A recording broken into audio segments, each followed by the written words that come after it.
Boa tarde, galera. Esse vídeo eu vou falar sobre a família real que está fazendo movimentos para tentar voltar ao poder no Brasil. Acho engraçado esses caras, porque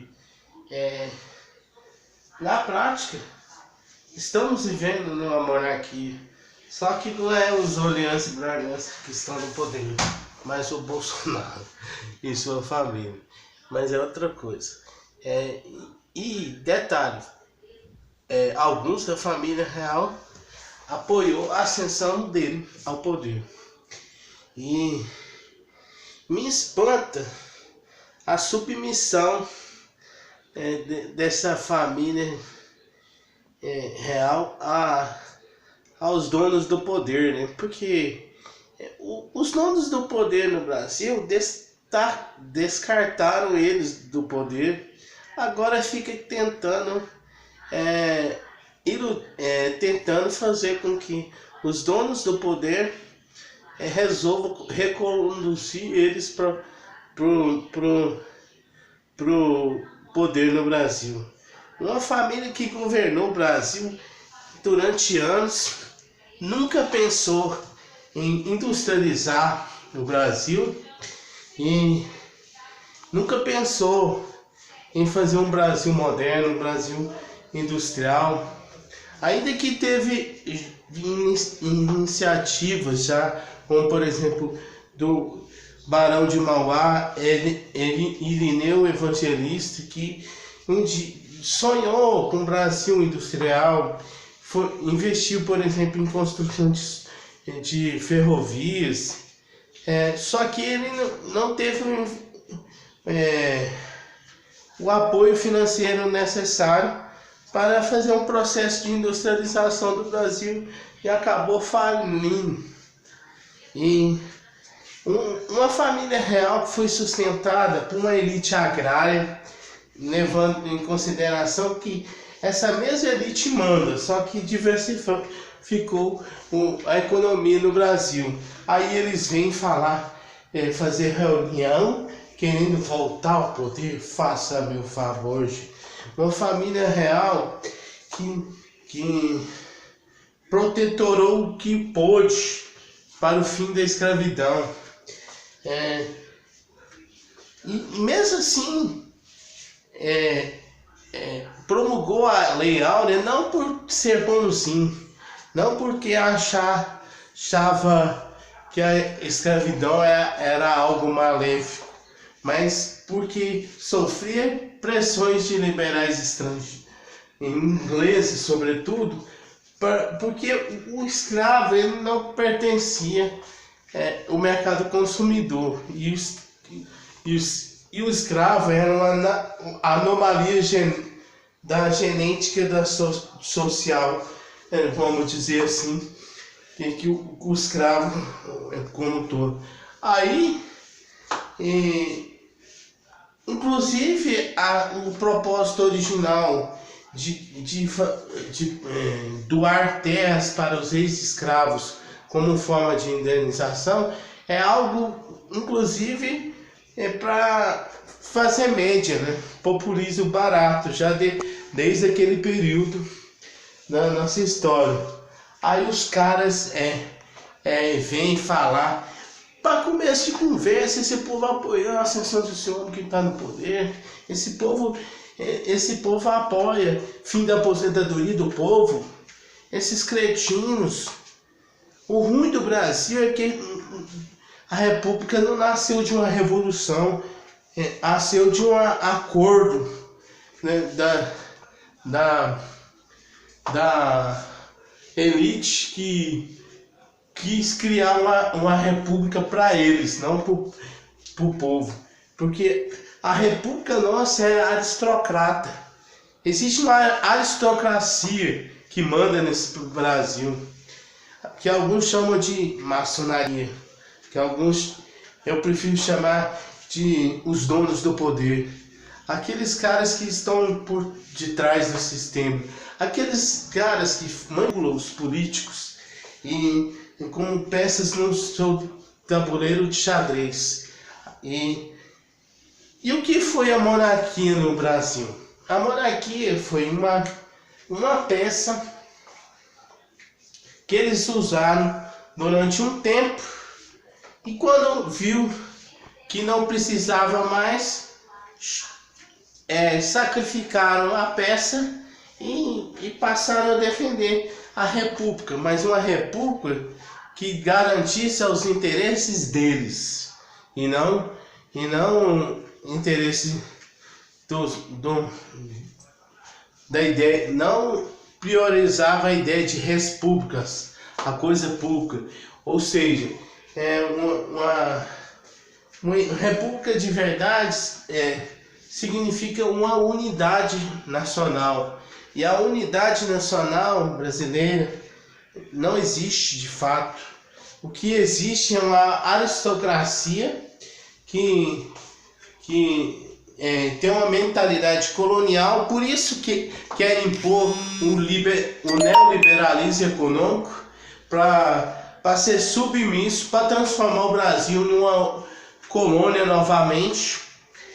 Esses cretinos canalhas, isso eu incluo inclusive os membros da família real que estão vivos, é tudo cretino canalha, ordinário, submisso, o pior tipo de cretino, né? Que foram retirados pelo poder justamente pela elite econômica e quer voltar nos braços da elite econômica. Um povo que, diferente de várias monarquias, por exemplo, como a dinamarquesa, a monarquia dinamarquesa tem um viés mais progressista. A monarquia da Suécia, igualmente, enquanto a família real brasileira e lusitana é uma palhaçada, é um grupo de parasitas. Eu pessoalmente acredito que tinha que ter feito igual na Revolução Russa, deveria ter tido um líder revolucionário, tomasse o poder e acabasse com toda a família real brasileira, porque esses caras são cretinos, até hoje recebem mensalidade do Estado para ficar quieta no seu canto. O detalhe é que eles recebem mesada do Estado e mesmo assim eles não se calam, ficam tentando juntar grupinho para voltar no poder. Ainda que pese que o melhor desses caras tenha sido o segundo imperador Dom Pedro II, mas foi longe do ideal, tanto é que ele não financiou educação pública no Brasil. Ele, como seu antecessor, o seu pai Dom Pedro I, não quis planejar um plano de desenvolvimento industrial no Brasil. Ou seja, queriam ver o Brasil agrário, o Brasil monocultor, não se preocuparam em diversificar a economia do Brasil. Aí se acham no direito de questionar, por exemplo, governos progressistas que têm uma mentalidade totalmente diferente, porque a mentalidade da elite brasileira é o seguinte: eu estando ganhando dinheiro, o pobre pode morrer de fome. Eu estando ganhando dinheiro, é isso que é a mentalidade da elite brasileira.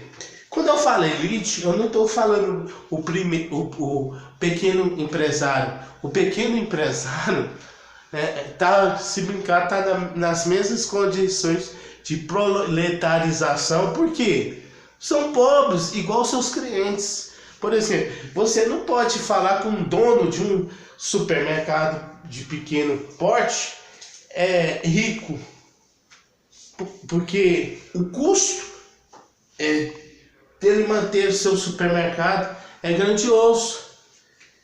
E nessa situação que o Brasil está, Aí que o pequeno supermercado ele tem muito mais dificuldades, porque as pessoas não estão tendo dinheiro para comprar muita coisa. E o resultado?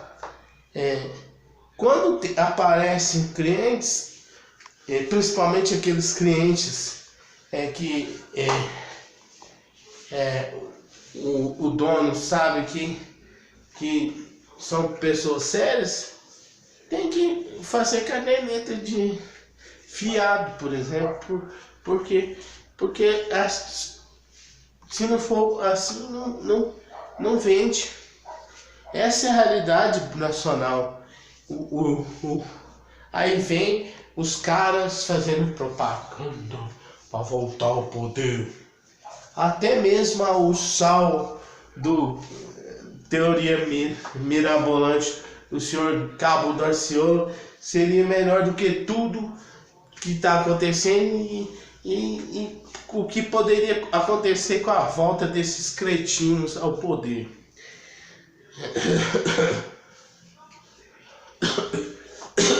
Até porque se dependesse dessa galera, o Brasil seria agrário até hoje. Coisa que os Estados Unidos, os países de primeiro mundo, querem reduzir o Brasil a um Brasil agrário. Não é à toa que eles arquitetaram todo esse processo, por exemplo, da Lava Jato, que favoreceu a falência das nossas empresas. Falências para quê? Para as empresas estrangeiras, para as empresas dos Estados Unidos, da Inglaterra, conseguirem ganhar as licitações anteriormente de obrigação da Odebrecht, da Queiroz Galvão. Isso quer dizer que eu acho que os dirigentes dessas empresas que cometerem ato criminoso não devam ser punidos? Não é isso. Deveriam punir esses dirigentes e, se preciso for, confiscar a empresa para garantir o emprego dessas pessoas, sem indenização para os meses. Por quê? Se os caras roubaram o Estado brasileiro, o confisco dos bens deles é algo justo, porque se eles cresceram mediante roubo, o Estado toma a empresa dele e começa a direcionar os empregados, garantir o emprego das pessoas. Mas voltando a falar dos monarquistas, o engraçado é que eles falam assim: se Deus quiser, o Brasil vai voltar a ser monarquia. Deus me livre e guarde do Brasil ser monarquia, e ainda mais teocrática. A teocracia é uma porcaria. A união de religião e política só traz destruição e caos no Brasil. O Brasil, para os amigos terem uma ideia, deveria proibir pastor, proibir padre de se candidatar. Ou você serve a Deus ou você serve ao diabo, que é a política. Os dois não podem servir. E sobre esses cretinos da família real, ainda mais aquele príncipe, aquele deputado lá que se elegeu deputado,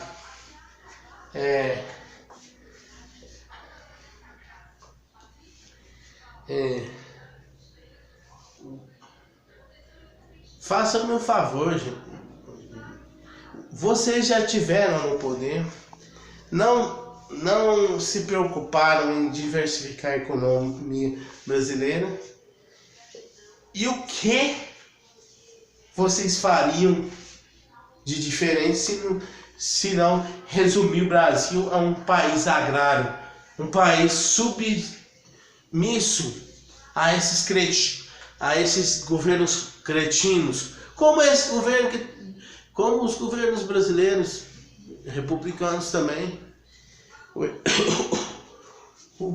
o Estado é o mal necessário. Por quê? Porque as pessoas não saberiam se comportar em uma sociedade anárquica. Por isso que o Estado é o mal necessário. Mas entre a monarquia e a república, eu prefiro 10 bilhões de vezes mais a república. Lógico, com as suas adaptações, tipo, deveríamos lutar por uma reforma política para reduzir o número de partidos para apenas 4. Restringir verba de campanha somente em financiamento público de campanha com valor limitado, de no máximo, por exemplo, por campanha presidencial, R$50 mil, para governadores 25, prefeitos 15 mil, e para os cargos eletivos, senadores e deputados, também um custo de 30, vamos jogar assim, 30 mil, deputados estaduais 30 mil e vereadores uns 10 mil para cada vereador já estava bom demais. Não, já estava passando de bom. E detalhe, nas propagandas eleitoral gratuitas, deveria ter o mesmo tempo para todos os partidos, que deveriam ser resumidos em 4. Uma pessoa que quisesse se candidatar, falasse, deveria indicar, eu sou de esquerda. Então você vai ter que se filiar num partido de esquerda. Eu sou de direita. Você vai ter que filiar num partido de direita. Sou de centro-esquerda, num partido de centro-esquerda. Centro-direita, num partido de centro-direita. Por quê? Identidade ideológica também é uma forma de honestidade. Ainda que tenha que fazer acordos, infelizmente, que ninguém governa sozinho,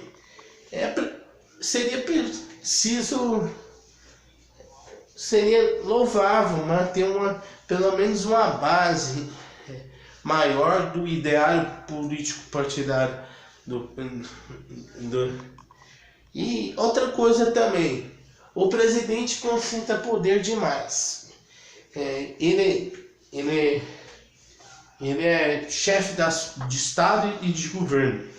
Na verdade, ele deveria ficar só com a chefia de Estado, e a chefia de governo deveria ser atribuída a um primeiro presidente de Conselho de Ministros, que basicamente seria o presidente do Congresso Nacional, que no caso deveria passar por uma nova eleição direta, e o presidente do Senado seria colocado como presidente do Conselho de Ministros, e o presidente da Câmara dos Deputados seria o vice-primeiro-ministro, e o presidente da República teria como poder negociação de acordos internacionais e a chefia das Forças Armadas somente. Ou seja, o presidente seria aquele que iria aparecer. O primeiro-ministro seria aquele que iria governar, organizar o país de fato. Tipo ocorre em Portugal, ocorre na Itália, na França, na Alemanha. Esses são os modelos primordiais do Brasil a ser seguido, e não modelos monárquicos. Detalhe, nessa reforma em questão, deveria acabar com o voto no candidato. Para quê? Se um deputado X inventar de trair as diretrizes do partido, esse deputado seria expulso, perderia o mandato e o seu suplente assumiria o mandato de parlamentar, caso ele traísse as diretrizes do partido. É isso aí, galera. E no mais, espero que todos tenham gostado. Dê o joinha, compartilhe esse vídeo nas redes sociais para ajudar o crescimento do Ciências Humanas TV. Verifique se estão inscritos, galera. E para aqueles que estão chegando pela primeira vez, não deixe de inscrever-se, acionar o sininho das notificações. E para aqueles que já são inscritos, verifique se estão inscritos no Ciências Humanas TV. Compartilhe esse vídeo nas redes sociais e eu vou deixar na descrição desse vídeo o número de uma conta bancária para quem puder ajudar no crescimento, principalmente do ponto de vista financeiro. Para que os que não puderem, compartilhem o vídeo e para aumentar o engajamento do canal. E é isso aí, galera. E no mais, fiquem todos com Deus e até a próxima.